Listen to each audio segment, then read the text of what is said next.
So, friends, I've been reading the book of Chronicles, and from the gist of it, I was understanding how the Israelites had a hard time keeping a good relationship with the Lord because they couldn't follow His commandments. A lot of the commandments were a burden, but a lot of the times too that the generations that passed, they really didn't see a consequence of not serving the Lord. So in Chronicles, explains how one king was good, and then two kings were like bad, and then the next king was good, and then but they were still never 100% good. They always seemed to be worshiping some sort of idol somewhere. But the whole point is this: is that whenever the nation of Israel got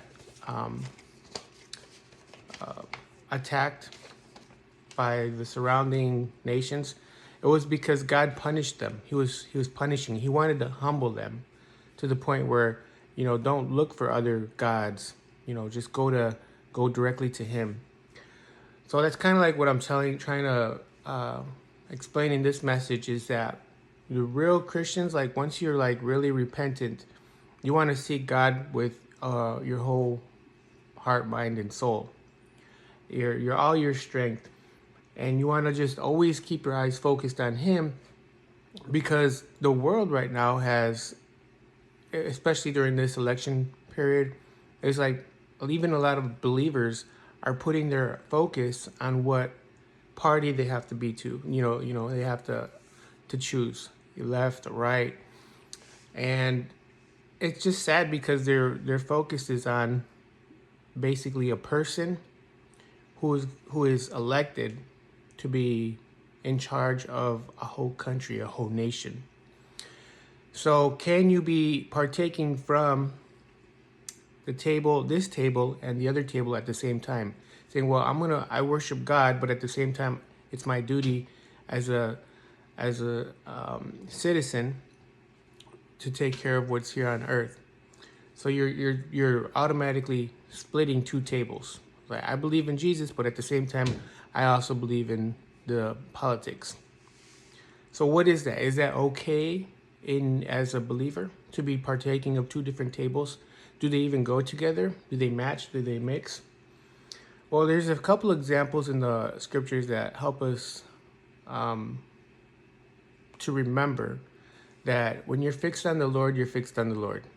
It's like Caesar to Caesar, God to God. All right, Caesar takes care of a lot of the things on earth that we need as administration, which is good things, right? So we can't bash Caesar to that extent, but putting our trust in a person as a leader.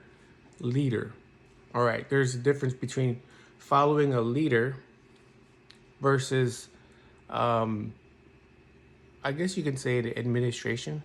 I don't know if you can really say that, but my point is when you split your devotion from following the leader Jesus and a human, you can easily get distracted and split, divided. So what do you do in those cases when, like, say for example, it's November 5th and it's time to, see what happens to this nation. Remember back in the days, Jesus said, "My kingdom is no part of this world." He also said in the Lord's Prayer, let your kingdom come as in heaven, also upon earth. God's kingdom on earth. All right, so we know what man kingdom does on earth. We understand the politics of communism,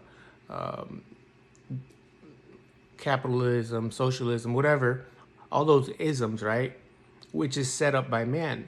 And if you understand or remember when Satan took Jesus up to the mountain to tempt him, he offered him all the kingdoms and its glory.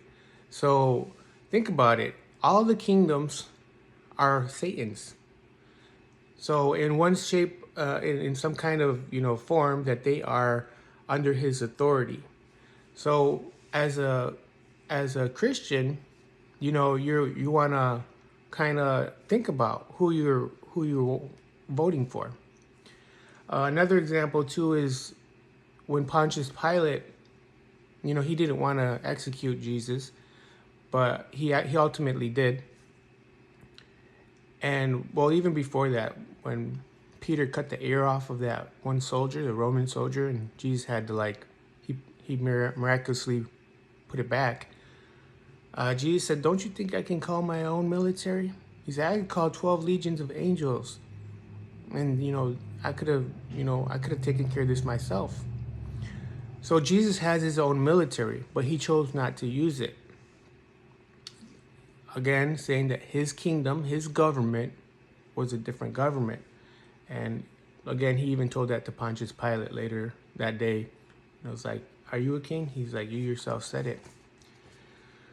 So there's a war that's going on here, and a lot of the brothers kind of feel like, well, the God's coming, and at the same time they have to have a place or a say in this world.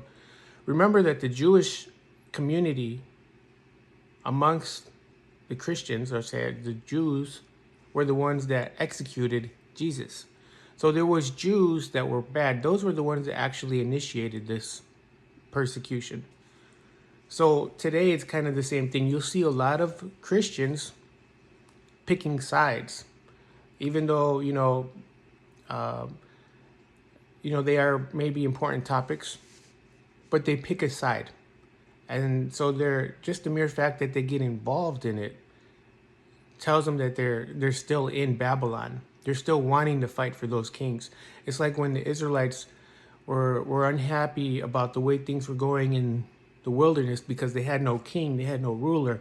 Moses was in charge, but he took off for 40 days, or he went up. He was gone.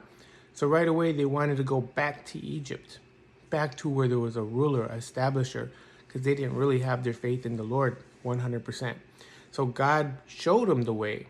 Their trust and their faith had to be in him 100%. So it's kind of like my message right now.